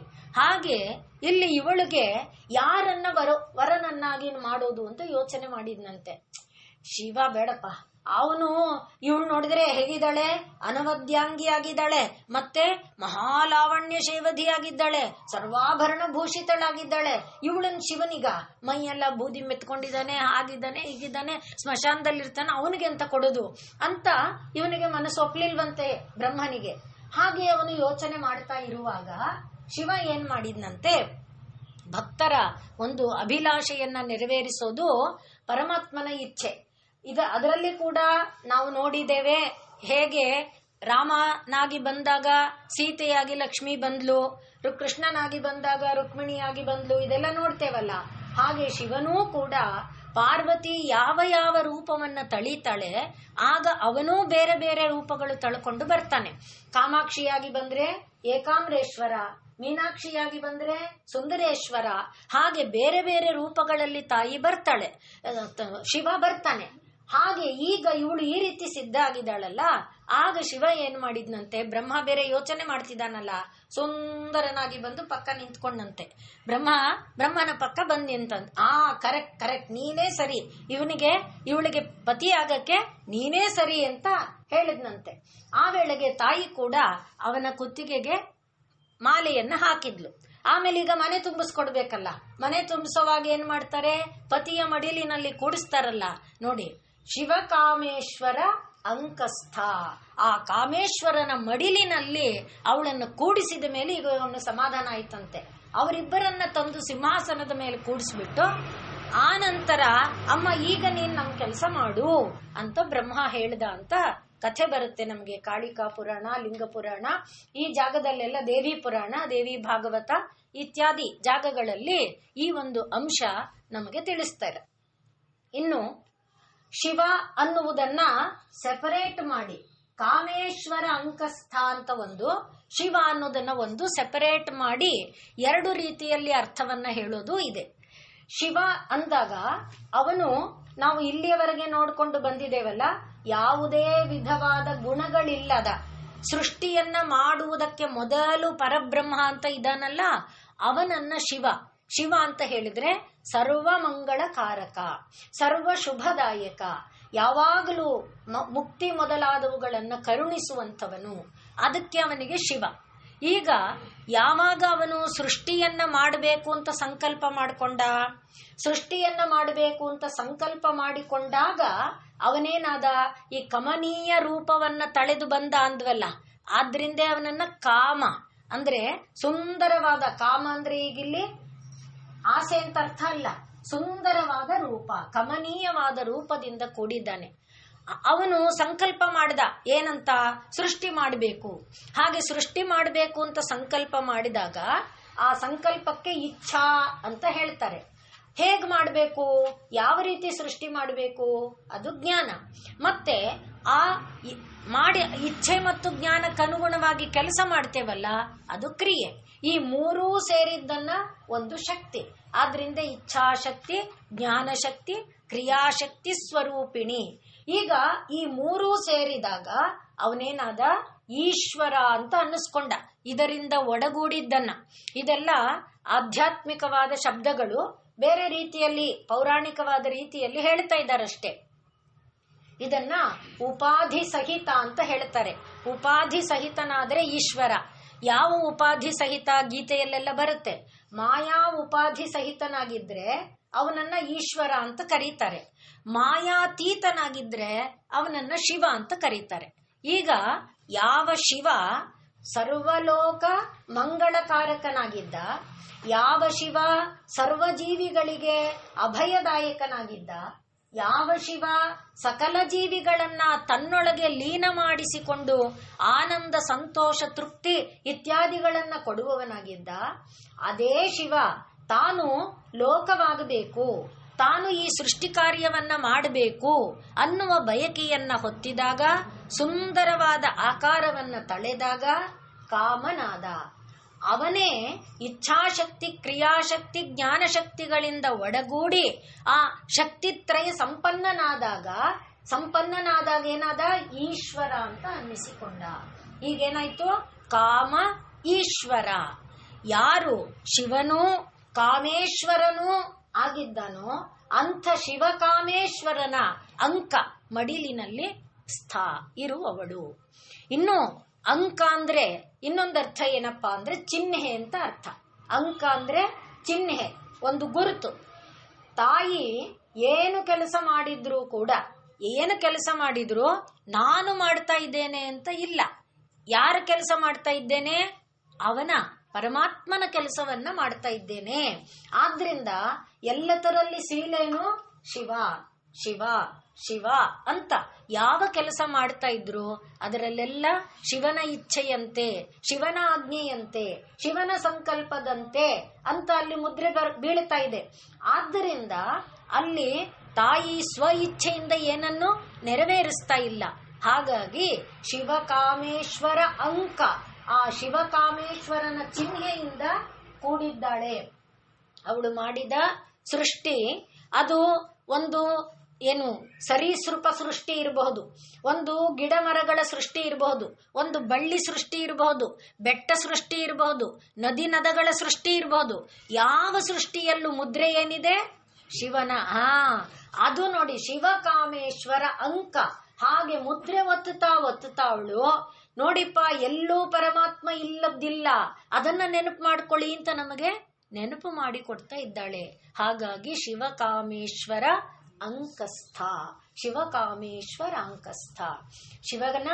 ಶಿವನು ಯಾವಾಗ ಕಾಮೇಶ್ವರನಾಗುತ್ತಾನೆ, ಯಾವಾಗ ಬ್ರಹ್ಮ ಇಂಥ ಪರಮ ಸುಂದರಿಗೆ ಯೋಗ್ಯನಾದ ಪತಿ ಅಂತ ಯೋಚನೆ ಮಾಡ್ದ, ಆಗ ತನ್ನನ್ನೇ ತಾನು ರೂಪ ಪರಿವರ್ತನೆ ಮಾಡಿಕೊಂಡು ಬಂದು, ಹೇಗೆ ಅವಳಿಗೆ ಕಾಮಾಕ್ಷಿಯಾದಾಗ ಏಕಾಮ್ರೇಶ್ವರ ಈ ರೂಪದಿಂದ ಬಂದ, ಆ ರೀತಿಯಲ್ಲಿ ಈ ರೂಪದಲ್ಲಿ ಬಂದು ಇವಳ ಮುಂದೆ ನಿಂತಾಗ ಕಾಮೇಶ್ವರನಾದ. ಹೀಗೆ ಅವನು ಶಿವಕಾಮೇಶ್ವರ ಅಂಕಸ್ಥ. ಆ ಶಿವಕಾಮೇಶ್ವರನ ಮಡಿಲಿನಲ್ಲಿ ಇರುವವಳು ಅನ್ನುವುದು ಒಂದಾದರೆ, ಆ ಶಿವಕಾಮೇಶ್ವರನ ಮುದ್ರೆಯನ್ನ ಹೊತ್ತುಕೊಂಡು ಇರುವವಳು ಅನ್ನುವ ಅರ್ಥ. ಹಾಗೆ ಸೃಷ್ಟಿಯಲ್ಲಿ ಎಲ್ಲವೂ ಕೂಡ, ಸೃಷ್ಟಿಯಲ್ಲಿರುವ ಪ್ರತಿಯೊಂದು ಪದಾರ್ಥವೂ ಕೂಡ ಆ ಶಿವನ ಮುದ್ರೆಯಿಂದ ಕೂಡಿದೆ. ಆದ್ರಿಂದ ನಾವು ವೇದ ಮಂತ್ರಗಳಲ್ಲಿ ನೋಡ್ತೇವೆ, ಕೊನೆಯದು ವೇದದ ಯಜುರ್ವೇದದ ಕೊನೆಯ ಮಂತ್ರದ ಕೊನೆ ಶಬ್ದನೇ ಅದು ಸಮುದ್ರೋ ಬಂಧುಹು. ಸಮುದ್ರೋ ಬಂಧುಹು. ಮುದ್ರೆ ಅಂದ್ರೆ ಆ ಪರಮಾತ್ಮನ ಮುದ್ರೆಯಿಂದ ಒಡಗೂಡಿರೋದು. ಸಮುದ್ರ ಅಂದ್ರೆ ನೀರಿನ ಅಲೆಗಳಿಂದ ಕೂಡಿರುವ ನೀರಿನ ರಾಶಿ ಅಲ್ಲ, ಮುದ್ರೆಯೊಡಗೂಡಿರುವುದು ಸಮುದ್ರ. ಮುದ್ರೆಯೊಡಗೂಡಿರುವುದು ಪ್ರಪಂಚದಲ್ಲಿರುವಂತಹ ಪ್ರತಿಯೊಂದು ಪದಾರ್ಥದಲ್ಲಿ ಸೀಲ್ ಹಾಕಿದೆ. ಇದು ಯಾರಿಗೆ ಸೇರಿದ್ದಪ್ಪ? ಇದು ಶಿವನಿಗೆ ಸೇರಿದ್ದು. ಇದು ಯಾರಿಗೆ ಸೇರಿದ್ದು? ಇದು ಶಿವನಿಗೆ ಸೇರಿದ್ದು. ನಾವು ಅನೇಕ ಬಾರಿ ನೋಡಿದೇವಲ್ಲ, ಮನೆಯಲ್ಲಿ ಫಂಕ್ಷನ್ ಮಾಡಬೇಕಾದ್ರೆ ಅವ್ರ ಮನೆ ಇವ್ರ ಮನೆ ಪದಾರ್ಥಗಳು ತಂದ್ಕೊಂಡಿದ್ರೆ ಇದು ಯಾರ ಮನೆ ಲೋಟ, ಓ ಎಲ್ಲಂತ ಇದೆ, ಇದು ಇವ್ರ ಮನೆದು. ಹಾಗೆ ಒಂದು ಸೀಲನ್ನ ನೋಡಿ ನಾವು ಮಾಡ್ತೇವಲ್ಲ, ಆ ರೀತಿ ಪ್ರಪಂಚದಲ್ಲಿರುವಂಥ ಪ್ರತಿಯೊಂದು ಪದಾರ್ಥದ ಮೇಲೆ ಏನು ಮುದ್ರೆ ಇದೆಯಪ್ಪ ಅಂದ್ರೆ ಆ ಪರಮಾತ್ಮನ ಮುದ್ರೆ ಇದೆ. ಹಾಗಿರೋದ್ರಿಂದಲೇ ಅದು ಏನಾಗಿದೆ? ಬಂಧುವಾಗಿದೆ. ಬಂಧು ಅಂದ್ರೇನು? ಬದ್ಧನಾತಿ, ನಮ್ಮನ್ನ ಕಟ್ಟಾಕತ್ತೆ. ಎಲ್ಲಿಗೆ ಕಟ್ಟಾಕತ್ತೆ? ಸಮುದ್ರಕ್ಕೆ ಕಟ್ಟಾಕತ್ತೆ. ಪರಮಾತ್ಮನಿಗೆ ನಮ್ಮನ್ನ ಕಟ್ಟಾಕ್ಬೇಕು. ಅದು ಬಿಟ್ಟು ನಾನು ನನ್ನದು ಅಂತ ಕಟ್ಟಾಕೊಂಡ್ರೆ ಪ್ರಪಂಚಕ್ಕೆ ನಮ್ಮನ್ನ ಕಟ್ಟಾಕತ್ತೆ. ಇದು ಸಮುದ್ರ ಅಂದ್ರೆ ಇದು ಪರಮಾತ್ಮನದು, ಇದು ಪರಮಾತ್ಮನದು, ಇದು ನಮ್ಮದಲ್ಲ, ನಮ್ಮನೇದಲ್ಲ. ಇದು ನೋಡಿ ಇಲ್ಲಿ ಈ ತರ ಸೀಲಿದೆ, ನೋಡಿ ಇದು ಇವ್ರ ತರ ಬರ್ಕೊಂಡಿದ್ದಾರೆ, ಇಲ್ಲೊಂಚೂರು ಸುಣ್ಣ ಅಂಟಿಸಿದ್ದಾರೆ, ಓ ಇದು ಇವ್ರ ಮನೆದು ಅಂತ ನಾವು ಗುರ್ತಿಟ್ಕೊಳ್ಳುವ ಹಾಗೆ ಅಲ್ಲಿಗೆ ನಾವು ಅದನ್ನು ಮುಚ್ಚಿಟ್ಕೊಳ್ತೀವ ನಮ್ಮನೇದು ಅಂತ ಇಲ್ಲ. ಆಗ ತಾನೇ ಅದು ನಮ್ಮನ್ನ ಅಂಟದೆ ಬಿಡಿಸುತ್ತೆ. ಆದ್ರಿಂದ ಅದು ಸಮುದ್ರೋ, ಕೊನೆಯ ಮಂತ್ರದ ಕೊನೆಯ ಪದಗಳು ಇದು. ಆದ್ರಿಂದ ಸಮುದ್ರೋ ಬಂಧುಹು. ಹಾಗೆ ಶಿವಕಾಮೇಶ್ವರನ ಮುದ್ರೆಯೊಡಗೂಡಿ ತನ್ನ ಕೆಲಸಗಳನ್ನ ತಾನು ನಡೆಸ್ತಾ ಆ ಎಲ್ಲ ಕೆಲಸದ ಫಲವನ್ನ, ಕೆಲಸವನ್ನ ಪರಮಾತ್ಮನಲ್ಲಿ ಲೀನ ಮಾಡ್ತಾಳೆ. ಹಾಗಾಗಿ ಅವಳು ಶಿವಕಾಮೇಶ್ವರಾಂಕಸ್ಥ. ಆದ್ರಿಂದ ಈಗ ಇನ್ನು ಕಾಮ ಅಂತ ಹೇಳಬೇಕಾದ್ರೆ, ಕಾಮ ಅನ್ನುವುದಕ್ಕೆ ಮೊದಲಿಗೆ ಶಕ್ತಿಯಾಗಿ ನಾವು ಭಾವಿಸಿಕೊಂಡಾಗ ಇಚ್ಛಾಶಕ್ತಿ, ಜ್ಞಾನಶಕ್ತಿ, ಕ್ರಿಯಾಶಕ್ತಿಗಳನ್ನ ಶಕ್ತಿ ಸ್ವರೂಪವಾಗಿ ಭಾವಿಸಿಕೊಂಡ್ರೆ, ಆ ಶಕ್ತಿಯೊಡಗೂಡಿದಾಗ ತಾನೇ ಅವನೇನ್ ಮಾಡ್ತಾನೆ, ಸೃಷ್ಟಿ ಮಾಡೋದಕ್ಕೆ ಸಾಧ್ಯ ಆಗುತ್ತೆ. ಹಾಗೆ ಸೃಷ್ಟಿ ಮಾಡುವ ಈ ಒಂದು ಶಕ್ತಿ ಇದೆಯಲ್ಲ, ಯಾವುದು ಇಚ್ಛಾಶಕ್ತಿ, ಜ್ಞಾನಶಕ್ತಿ, ಕ್ರಿಯಾಶಕ್ತಿಗಳೊಡಗೂಡಿದ್ದು, ಅದಕ್ಕೆ ನಮ್ಮಲ್ಲಿ ಹೇಳ್ತಾರೆ ಯತ್ ಹೃದಯಂ, ಹೃದಯ ಎಂಬುದು ಏನಿದೆಯೋ, ಹಾಗೆ ಮನಃ, ಮನಸ್ಸು ಎಂಬುದು ಏನಿದೆಯೋ, ಆ ಹೃದಯ ಮನಸ್ಸುಗಳಲ್ಲಿ ನಮಗೆ ಮಂತ್ರ ಇದೆ, ಸಂಜ್ಞಾನಂ ವಿಜ್ಞಾನಂ ಜಾನದಭಿಜಾನತೆ. ಆ ತರಹ ಸಂಜ್ಞಾನ, ವಿಜ್ಞಾನ, ಪ್ರಜ್ಞಾನ, ಅಜ್ಞಾನ ಎಲ್ಲವೂ ಕೂಡ ಅದನ್ನ ಉದ್ದಕ್ಕೆ ಪಟ್ಟಿ ಮಾಡ್ತಾ ಹೋಗುತ್ತೆ. ಹಾಗೆ ಧೃತಿ, ಮತಿ, ಸ್ಥಿತಿ, ಆ ಎಲ್ಲವೂ ಕೂಡ ಏನಾಗಿದೆ, ಪ್ರಜ್ಞಾನ ಅಂತ ಅನ್ನಿಸ್ಕೊಳ್ಳುತ್ತೆ. ಆ ಪ್ರಜ್ಞಾ ಅನ್ನುವುದೇ ಶಿವ, ಆ ಪ್ರಜ್ಞಾನ ಅನ್ನುವುದೇ ಕಾಮ, ಆ ಪ್ರಜ್ಞಾನ ಅನ್ನುವುದೇ ಶಿವ. ಹಾಗೆ ಅಂದ್ರೆ ಏನಾಯ್ತು, ನಮ್ಮ ಸಂಜ್ಞಾನ, ವಿಜ್ಞಾನ, ಪ್ರಜ್ಞಾನ, ಅಜ್ಞಾನ, ಧೃತಿ, ಸ್ಮೃತಿ ಇತ್ಯಾದಿಗಳು ಏನೇನಿದೆ, ನಮ್ಮ ಹೃದಯ, ನಮ್ಮ ಮನಸ್ಸು ಇತ್ಯಾದಿ, ಅಲ್ಲಿಗೆ ಈ ಎಲ್ಲವೂ ಕೂಡ ಶಿವ. ಆ ಶಿವ ಮತ್ತು ಕಾಮ, ಆ ಕಾಮದೊಡಗೂಡಿದ ಆ ಇವುಗಳೆಲ್ಲದರ ಮೇಲೆ ಒಡೆತನ ಯಾರಿಗೆ? ನಾವ್ ಈಗ ತಾನೇ ಹೇಳಿದ್ವಲ್ಲ, ಒಡೆತನ ಅಂದ್ರೆ ಸೀಲು ಹೊತ್ಕೊಳ್ಳುತ್ತಾನೆ, ಇದು ನಮ್ದು ಅಂತ ನಾವು ಬರಿಬೇಕಾದ್ರೆ ನಮ್ದು ಇನ್ಶಿಲ್ ಹಾಕೊಳ್ತೇವೆ ತಾನೆ. ಹಾಗೆ ಆ ಇನ್ಶಿಲ್ಗಳನ್ನ ಹಾಕಿ ಬಿಟ್ಟಿದ್ದಾನೆ. ಆದ್ರಿಂದ ಅಲ್ಲಿ ಆ ಪ್ರಜ್ಞಾನ ಯಾವ್ಯಾವುದರ ಮೇಲೆ ಒತ್ತಿದ್ದಾನೆ, ಹೃದಯದ ಮೇಲೆ, ಮನಸ್ಸಿನ ಮೇಲೆ, ನಮ್ಮ ಈ ಇಂದ್ರಿಯಗಳ ಮೇಲೆ, ಧೃತಿಯ ಮೇಲೆ, ಶ್ರುತಿಯ ಮೇಲೆ, ಎಲ್ಲದರ ಮೇಲೆ ಅವನು ಮುದ್ರೆ ಒತ್ತಿದ್ದಾನೆ. ಹಾಗೆ ಆ ಮುದ್ರೆ ಒಡಗೂಡಿದ್ದನ್ನ ಇವಳು ಇಟ್ಟುಕೊಂಡು ಏನ್ ಮಾಡ್ತಾ ಇದ್ದಾಳೆ, ಸಂಕಲ್ಪ ಮಾಡಿದ ನಂತರದಲ್ಲಿ ಅವನು ಕಾಮೇಶ್ವರನಾದಾಗ ಆ ಶಿವನ ಒಂದು ಸಂಕಲ್ಪದೊಡಗೂಡಿ ಎಲ್ಲ ಕೆಲಸಗಳನ್ನ ನಿರ್ವಹಿಸ್ತಾ. ಆದ್ರಿಂದ ಹೃದಯ, ಮನಸ್ಸು, ಬುದ್ಧಿ, ಆ ಹೃದಯ, ಮನಸ್ಸು, ಬುದ್ಧಿಗಳಿಂದ ಮಾಡುವ ಸಂಕಲ್ಪ, ಅದರಿಂದ ಬರುವ ಜ್ಞಾನ ಎಲ್ಲವೂ ಕೂಡ ಆ ಪರಮಾತ್ಮನದೇ. ನಮ್ಮ ಜೀವನದಲ್ಲಿ ಯಾವ ಧೃತಿಯನ್ನ, ಯಾವ ಸ್ಥಿತಿಯನ್ನ, ಯಾವ ಸ್ಥೈರ್ಯವನ್ನ, ಏನೇನು ಗುಣಗಳನ್ನ ನಾವು ಜೀವನದಲ್ಲಿ ಹೊಂದಿದ್ದೇವೆ, ಆ ಎಲ್ಲವೂ ಕೂಡ ಪರಮಾತ್ಮನದೇ ಎಂಬುದನ್ನು ತೋರಿಸ್ತಾ ಆ ತಾಯಿ ಎಲ್ಲದರ ಮಡಿಲಿನಲ್ಲಿ ತಾನು ಕೂತಿದ್ದಾಳೆ, ಎಲ್ಲದರ ಮಡಿಲಿನಲ್ಲಿ ತಾನು ಇದ್ದಾಳೆ. ಅದರಿಂದ ನಾವು ಸ್ತೋತ್ರ ಹೇಳುವಾಗ ಯಾ ದೇವಿ ಸರ್ವಭೂತೇಷು ಸ್ಥಿತಿ ರೂಪೇಣ ಸಂಸ್ಥಿತ, ಯಾ ದೇವಿ ಸರ್ವಭೂತೇಷು ಧಿಯ ರೂಪೇಣ ಸಂಸ್ಥಿತ. ಯಾಕೆ ಹೇಳ್ತೇವೆ ಇದೆಲ್ಲ? ನೋಡಿ, ಇದೆಲ್ಲ ಈಗ ನಾವು ಪಟ್ಟಿ ಹೇಳಿದ್ವಲ್ಲ, ಇವೆಲ್ಲ ಕಾಮ. ಕಾಮ ಅನ್ನುವಾಗ ಈ ಪ್ರಜ್ಞಾನ, ವಿಜ್ಞಾನ ಇದೆಲ್ಲ ಇದೆಯಲ್ಲ, ಯಾ ದೇವಿ ಸರ್ವಭೂತೇಷು ತುಷ್ಟಿ ರೂಪೇಣ ಸಂಸ್ಥಿತ, ಈ ಎಲ್ಲಾ ರೂಪನೂ ಕೂಡ ಅವನದು. ಅವನ ರೂಪದಲ್ಲಿ ತಾನಿದ್ದುಕೊಂಡು ಏನು ಮಾಡ್ತಾ ಇದ್ದಾಳೆ, ಈ ಎಲ್ಲ ಚಟುವಟಿಕೆಯನ್ನ ನಿರ್ವಹಣೆ ಮಾಡ್ತಾ ಇದ್ದಾಳೆ. ಆದ್ರಿಂದ ಆ ಸ್ತೋತ್ರಕ್ಕೆ ಅಪರಾಜಿತ ಅಂತ ಹೆಸರು. ಯಾಕೆಂದ್ರೆ ಇಂಥ ದೇವ ಭಾವದಿಂದ ನಾವು ಕೆಲಸ ಮಾಡಿಬಿಟ್ರೆ ನಮಗೆ ಸೋಲು ಬರೋದಕ್ಕೆ ಸಾಧ್ಯನೇ ಇಲ್ಲ. ಅದನ್ನ ತಾನೇ ಹೇಳೋದು, ಲಾಭಸ್ತೇಷಾಂ ಜಯಸ್ತೇಷಾಂ ಕುತಸ್ತೇಷಾಂ ಪರಾಭವ ಯೇಷಾಮಿಂದೇವರಶ್ಯಾಮೋ ಹೃದಯೇ ಸುಪ್ರತಿಷ್ಠಿತ. ಆ ಭಾವದಿಂದ ನಾವು ಕೆಲಸ ಮಾಡಿದರೆ ನಮಗೆ ಎಂದಿಗೂ ಸೋಲು ಬರೋದಕ್ಕೆ ಸಾಧ್ಯ ಇಲ್ಲ, ನಮಗೆ ಅಪಜಯ ಆಗೋದಕ್ಕೆ ಸಾಧ್ಯ ಇಲ್ಲ, ನಷ್ಟ ಆಗಕ್ಕೂ ಸಾಧ್ಯ ಇಲ್ಲ. ಯಾವಾಗಲೂ ಕೂಡ ನಮಗೆ ಲಾಭವೇ. ಆದ್ರಿಂದ ತಾಯಿ ಆ ರೀತಿ ಕೆಲಸವನ್ನ ನಿರ್ವಹಣೆ ಮಾಡ್ತಾ ಇರೋದ್ರಿಂದ ಅವಳು ಶಿವಕಾಮೇಶ್ವರ ಅಂಕಸ್ಥ, ಶಿವಕಾಮೇಶ್ವರ ಅಂಕಸ್ಥ. ಮುಂದಿನ ನಾಮ ಶಿವ. ಶಿವ ಅಂತ ಹೇಳಿದ್ರೆ ಯಾರು ಶಿವನೋ ಅವಳೇ ಶಿವ ಅಥವಾ ಅವನೇ ಶಿವ.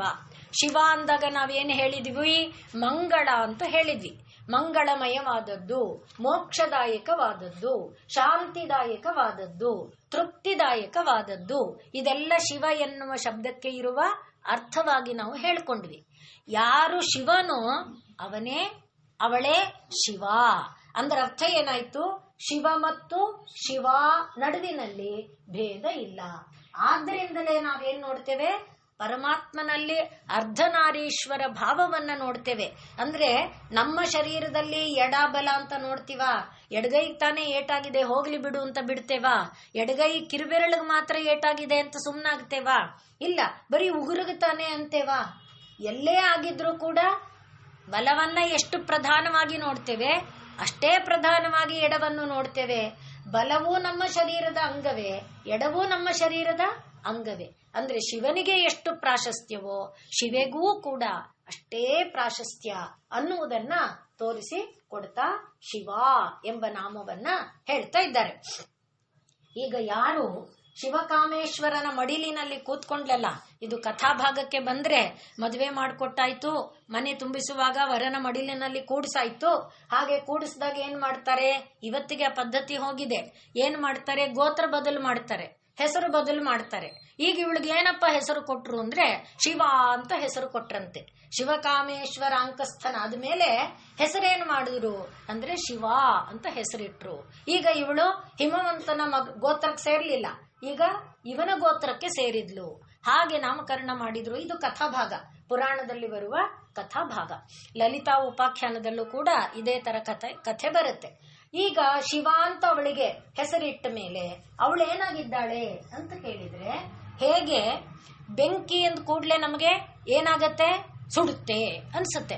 ಬೆಂಕಿ ಅಂದ ಕೂಡ್ಲೆ ಈಗ ಒಂದು ಸಲಿ ನಾವು ಪಾಪುಗ್ ಹೇಳಿರ್ತೀವಿ ಅಬ್ಬೂ ಅಂತ, ಅದೇನು ಮಾಡಿದ್ರು ಕೂಡ ಹೋಗು ಮುಟ್ಟು ನೋಡು, ನಾ ಮುಟ್ತೀನಿ, ಅಬ್ಬು ಅಂದಿದೀವಲ್ಲ, ಹೋಗಲ್ಲ ಅದು ಅದರ ಹತ್ರ.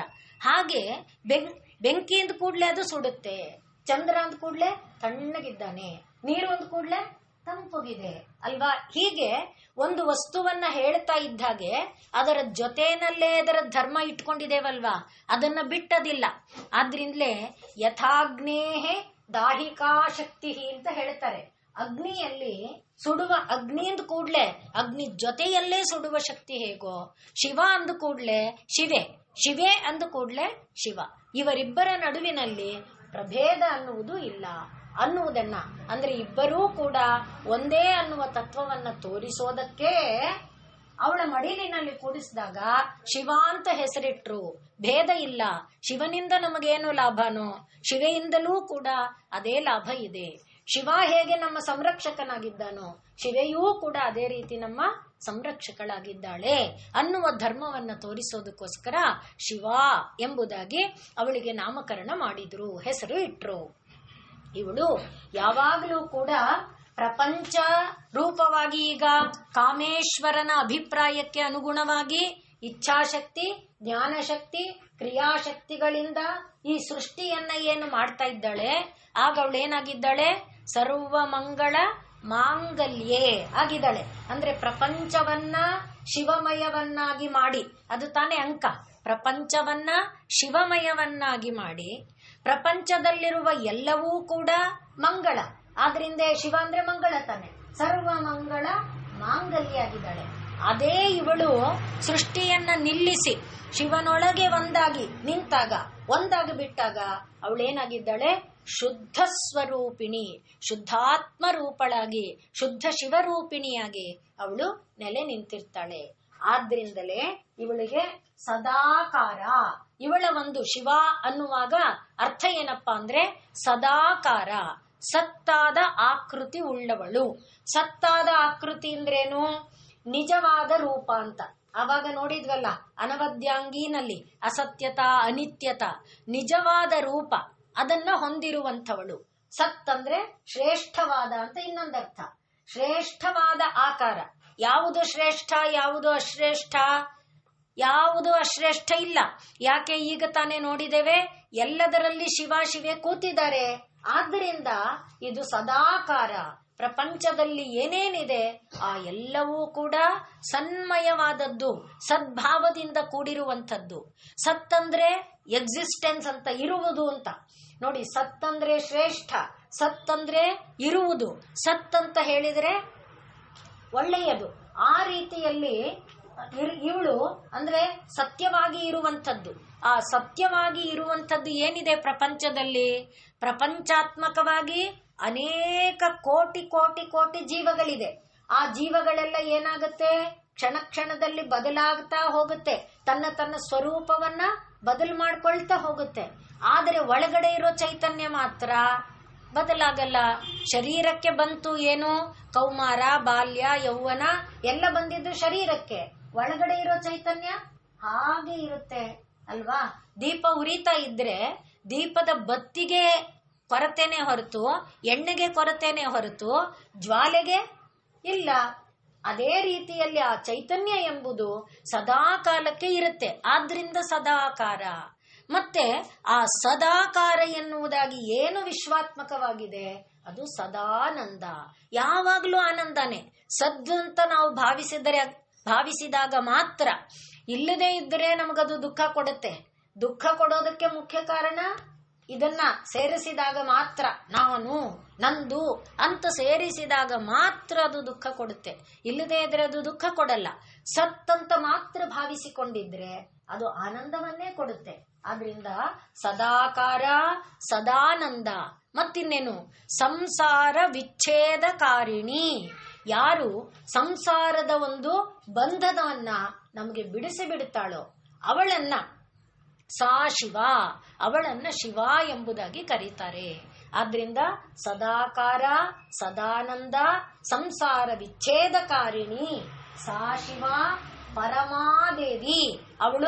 ಅವಳಾದ ಮೇಲೆ ಇನ್ನೊಂದು ಘಟ್ಟ ಇಲ್ಲ ಅಂಥ ಪರಮಾದೇವಿ.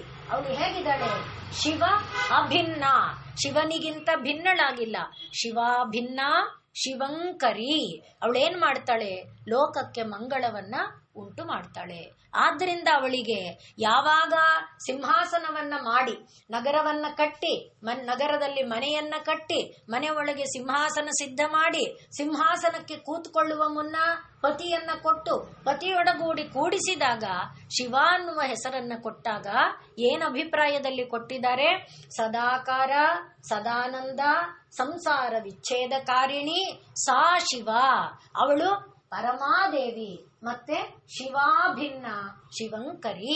ಶಿವನಿಗಿಂತ ಕಿಂಚಿತ್ತೂ ಕೂಡ ಭೇದ ಇಲ್ಲದೆ ಇರುವವಳು, ಲೋಕಮಂಗಳ ಕಾರಿಣಿಯಾದವಳು ಅನ್ನುವ ಹಿನ್ನೆಲೆಯಲ್ಲಿ ಅವಳಿಗೆ ಶಿವ ಎಂಬುದಾಗಿ ಹೆಸರನ್ನ ಕೊಟ್ಟಿದ್ದಾರೆ. ಇನ್ನು ಇದನ್ನೇ ಲಿಂಗ ಪುರಾಣ ಮುಂತಾದ ಪುರಾಣಗಳಲ್ಲಿ ಕೂಡ ನಾವು ನೋಡ್ತೇವೆ. ಶಿವನಿಗಿಂತ ಇವಳು ಯಾವುದೇ ರೀತಿಯಲ್ಲಿ ಬೇರೆ ಅಲ್ಲ. ಆದ್ರಿಂದ ಪರಾಶಕ್ತಿ ಶಕ್ತಿ ಯಾವುದನ್ನೂ ಕೂಡ ನಾವು ಪರಿಭಾವಿಸಿಕೊಂಡ್ರೆ ಅಲ್ಲಿಗೆ ಎಷ್ಟು ಸಲ ಹೇಳಿದಂತೆ ಆಯಿತು? ಪ್ರಪಂಚದಲ್ಲಿರುವ ಯಾವ ಒಂದು ತೃಣ ಯಾವುದೂ ಕೂಡ ಪರಮಾತ್ಮನೇ, ಪರಮಾತ್ಮನ ಅಲ್ಲದ್ದು ಅಲ್ಲ. ಆದ್ರಿಂದ ಎಲ್ಲದರಲ್ಲಿ ಪರಮಾತ್ಮನ ಭಾವಿಸು ಅಂದ್ರೆ ಸುಲಭ ಅಲ್ಲ. ಅದು ಯಾವುದು ನಿನಗಿಷ್ಟ ಆಗುತ್ತೋ ಅದರಲ್ಲಿ ಪರಮಾತ್ಮನನ್ನ ಭಾವಿಸುವಂತ ಸಾಧನೆಯನ್ನ ಮಾಡ್ಕೊಪ್ಪ. ಸಾಧನೆ ಅಂದ್ರೇನು? ನೆನಪು ಮಾಡ್ಕೊಳ್ಳೋದಷ್ಟೇ, ಮತ್ತೆ ಮತ್ತೆ ನೆನಪು ಮಾಡ್ಕೊಳ್ಳೋದು. ಸಾಧನೆ ಅಂದ್ರೆ ದೇವ್ರ ಮನೇಲಿ ಅಯ್ಯೋ ನಂಗೆ ಅಷ್ಟೆಲ್ಲ ಟೈಮ್ ಇಲ್ಲಪ್ಪ, ಬೇಡ. ನೀನು ಓಡಾಡ್ತಾ ಇದೆಯಲ್ಲ, ನೋಡ್ತಾ ಇದೆಯಲ್ಲ, ನೋಡಿದಾಗ ಅದನ್ನ ಆ ಭಾವದಲ್ಲಿ ನೋಡು. ಓಡಾಡುವಾಗ ಆ ಭಾವದಲ್ಲಿ ಹೋಗು, ಹಾಗೆ ಕೆಲಸ ಮಾಡುವಾಗ ಆ ಭಾವದಲ್ಲಿ ಮಾಡು ಅಷ್ಟೇ. ಇನ್ನೇನು ದೊಡ್ಡ ಸಾಧನೆ ಅಲ್ಲ. ಆ ಭಾವ ಬರಲ್ಲ, ನಾನು ನಂದು ಬರುತ್ತೆ, ತಕ್ಷಣ ಅದನ್ನ ನೆನಪಿಸ್ಕೊ. ಅದು ಮಾಡ್ತಾ ಇದ್ರೆ ಅದೇ ಸಾಧನೆ. ಅದಕ್ಕಿಂತ ಬೇರೆ ದೊಡ್ಡ ಸಾಧನೆ ಕಾಡಿಗೆ ಹೋಗ್ಬೇಕು, ಜಟೆ ಕಟ್ಟಬೇಕು, ಕಾಷಾಯ ಧರಿಸ್ಬೇಕು, ರುದ್ರಾಕ್ಷ ಮಾಲೆ ಧರಿಸ್ಬೇಕು, ಆ ಥರ ಇಲ್ಲ. ನೀನಿರುವ ಜಾಗದಲ್ಲಿ, ನೀನು ಮಾಡುವ ಕೆಲಸದಲ್ಲಿ, ಎಲ್ಲದರಲ್ಲಿ ಕೂಡ ನೀನು ನೋಡಬೇಕಾಗಿರೋದು ಆ ಪರತತ್ವ ಭಾವವನ್ನ. ಅದಕ್ಕೋಸ್ಕರನೇ ಇವಳಿಗೆ ಶಿವನಿಗಿಂತಲೂ ಇವಳು ಬೇರೆ ಅಲ್ಲ ಅನ್ನುವುದಕ್ಕೆ ಶಿವ. ಅದರಿಂದ ಶಿವ ಭಿನ್ನ ಶಿವಂಕರಿ, ಶಿವನಿಗಿಂತ ಕಿಂಚಿತ್ತೂ ಬೇರೆ ಇಲ್ಲ. ಮತ್ತೆ ಇವಳು ಶಿವ ಹೇಗೆ ಮಂಗಳ ಮಾಡ್ತಾನೋ ಇವಳೂ ಕೂಡ ಅದೇ ರೀತಿಯಲ್ಲಿ ಮಂಗಳಕಾರಿಣಿ, ಮಂಗಳವನ್ನ ಉಂಟು ಮಾಡ್ತಾಳೆ. ಆದ್ರಿಂದ ಈಗ ಶಿವ ಅನ್ನುವ ಶಬ್ದಕ್ಕೆ ಶಿವ ಮುಕ್ತಿ ಸಮಾಖ್ಯಾತ. ಶಿವ ಅಂತ ಹೇಳಿದರೆ ಮುಕ್ತಿ ಅಂತ ಅರ್ಥ. ಶಿವ ಅನ್ನುವ ಶಬ್ದಕ್ಕೆ ಮುಕ್ತಿ ಎಂಬುದಾಗಿ ಅರ್ಥ. ಶಿವ ಮುಕ್ತಿ ಸಮಾಖ್ಯಾತ ಯೋಗಿನಾಂ ಮೋಕ್ಷದಾಯಿನಿ. ಇವಳು ಯೋಗಿಗಳಿಗೆ ಅಂದ್ರೆ ಮತ್ತೆ ನಾನು ಈಗ ತಾನೇ ಹೇಳಿದ್ನಲ್ಲ, ಕಾಷಾಯ ಧರಿಸಿ ಜಟಾಜೂಟಗಳನ್ನ ಇಟ್ಟುಕೊಂಡು ಇರುವಂಥದ್ದು ಅಲ್ಲ. ಏನಾಗಿರಬೇಕು? ಸದಾ ಕಾಲದಲ್ಲಿ ಸರ್ವ ವಸ್ತುಗಳಲ್ಲಿ ಪರಮಾತ್ಮ ತತ್ವವನ್ನ ಭಾವಿಸಬೇಕು. ಆ ಎಲ್ಲ ವಸ್ತುಗಳಲ್ಲಿ ಪರಮಾತ್ಮ ತತ್ವವನ್ನ ಭಾವಿಸ್ತಾ ನೆನಪು ಮಾಡ್ಕೊಳ್ತಾ ಪ್ರತಿ ಕ್ಷಣದಲ್ಲಿ ಅದನ್ನ ನಾವು ನೆನಪು ಮಾಡ್ಕೊಳ್ತಾ ಇದ್ರೆ ಅದೇ ಯೋಗ. ಅದಕ್ಕಿಂತ ದೊಡ್ಡ ಯೋಗ ಅಂತ ನಾವೇನೋ ಸಾಧನೆ ಮಾಡೋದಕ್ಕೆ ಸೆಪರೇಟ್ ಟೈಮ್ ಅಂತ ಇಡಬೇಕಾಗಿಲ್ಲ. ಆದ್ರಿಂದ ಈಗಿನ ಕಾಲದಲ್ಲಿ ಪ್ರತಿಯೊಂದಕ್ಕೆ ಹೇಳ್ತಾರೆ, ಇಲ್ಲಪ್ಪ ನಮ್ಗೆ ಟೈಮ್ ಇಲ್ಲ, I am so busy you see ಅಂತ. ಏನು ಸೋ ಬಿಸಿ ಯು ಸಿಗೆ ಏನಿಲ್ಲ, ಮಾಡೋಕೆ ಅದೇ ಕೆಲಸನೇ. ಅದನ್ನ ಮಾಡುವಾಗ ಮಾಡ್ತಾ ಇರುವ ಪ್ರತಿಯೊಂದು ವಸ್ತುವಿನಲ್ಲಿ ನಾವು ಗಮನಿಸಬೇಕಾದ್ದೇನು? ಅದು ಪರಮಾತ್ಮನದು. ಅಷ್ಟು ಗಮನ ಇಟ್ಕೊಂಡ್ರೆ ಸಾಕು. ನಾವು ಅವತ್ತು ಹೇಳಿದ್ವಿ ನೋಡಿ, ಉಸಿರಾಡುವಾಗ ಹ ಸ ಹ ಅದು ಅಷ್ಟನ್ನು ಗಮನಿಸಿದ್ರೆ ಸಾಕು. ಯಾವುದನ್ನ ಮಾಡಕ್ಕಾಗತ್ತೆ, ಇದೇ ಮಾಡ್ಬೇಕು ಅಂತಲ್ಲ. ಎಷ್ಟು ಉದಾರವಾಗಿ ನಮಗೆ ತೋರಿಸ್ತಾ ಇದೆ ನೋಡಿ. ಇದೇ ಮಾಡ್ಬೇಕು ಅಂತಿಲ್ಲ, ಯಾವುದನ್ನ ಮಾಡಿದ್ರೂ ಕೂಡ ಅದು ನಮ್ಮನಿಗೆ ಮುಕ್ತಿದಾಯಕವಾಗುತ್ತೆ. ಆದ್ರಿಂದ ಶಿವ ಅಂತ ಹೇಳಿದ್ರೆ ಶಿವ ಮುಕ್ತಿ ಸಮಾಖ್ಯಾತ. ಶಿವ ಅಂತ ಹೇಳಿದ್ರೆ ಮುಕ್ತಿ ಎಂಬುದಾಗಿ ಅರ್ಥ.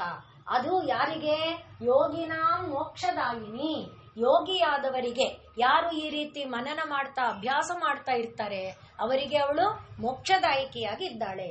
ಮತ್ತೆ ಇವಳು ಲೋಕದಲ್ಲಿ ಜಯಿಸ್ತಾಳೆ.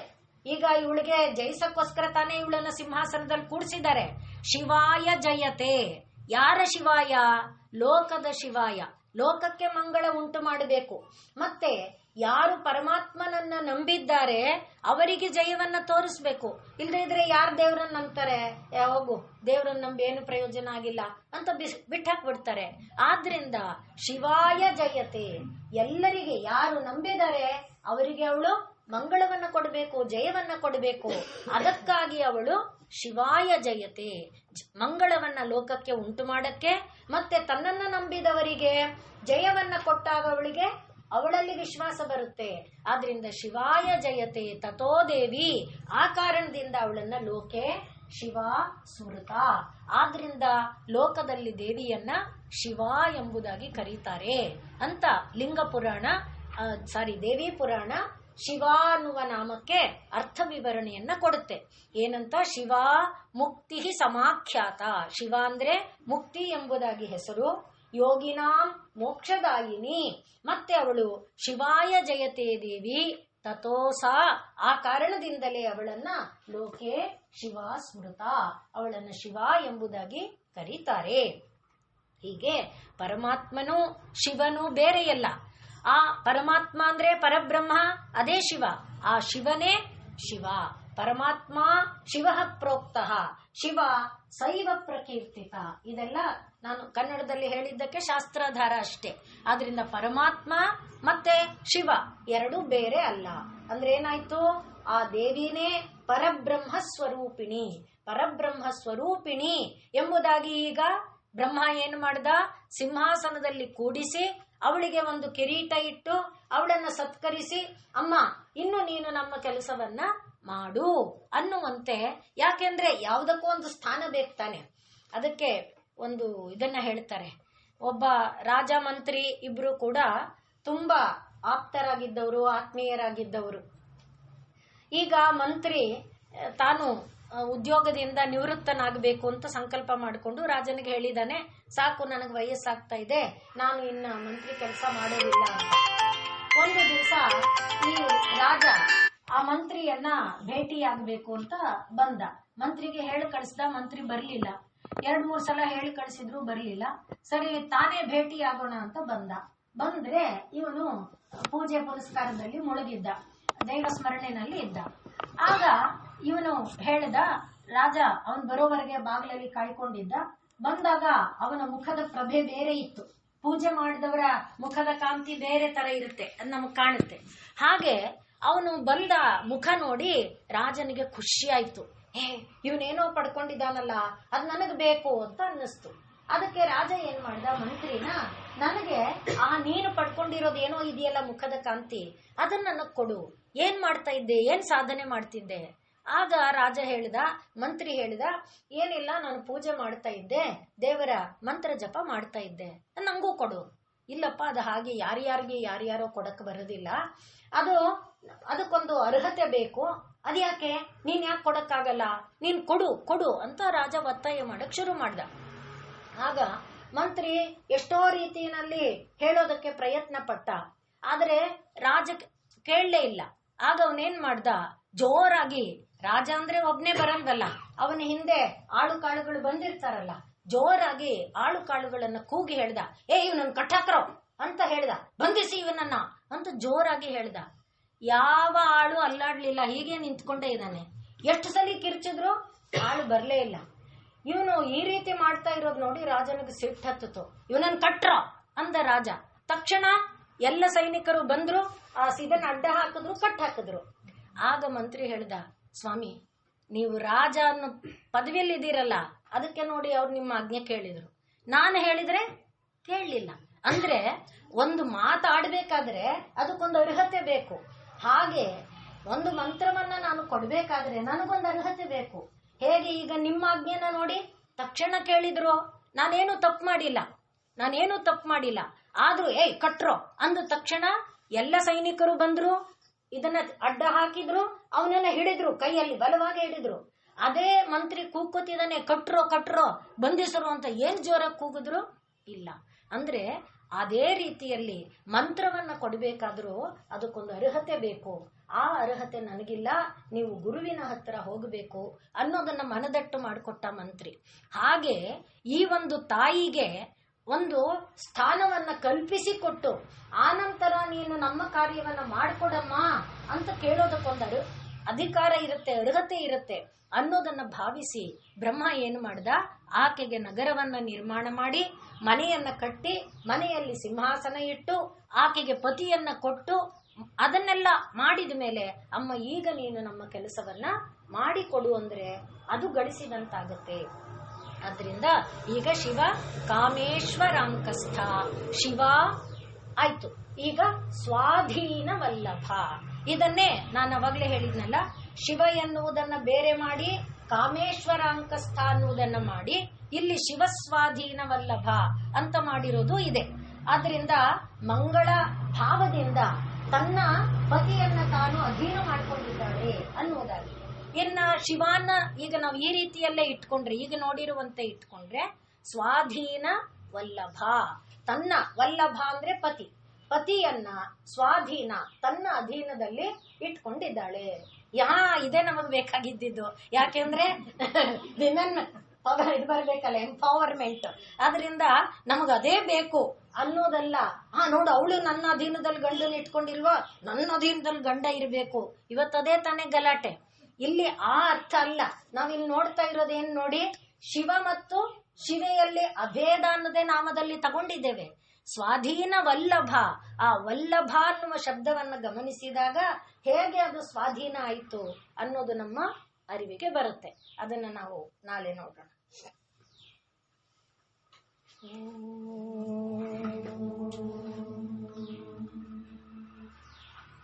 ಪೂರ್ಣಮದಃ ಪೂರ್ಣಮಿದಂ ಪೂರ್ಣಾತ್ ಪೂರ್ಣಮುದಚ್ಯತೆ ಪೂರ್ಣಸ್ಯ ಪೂರ್ಣಮಾದಾಯ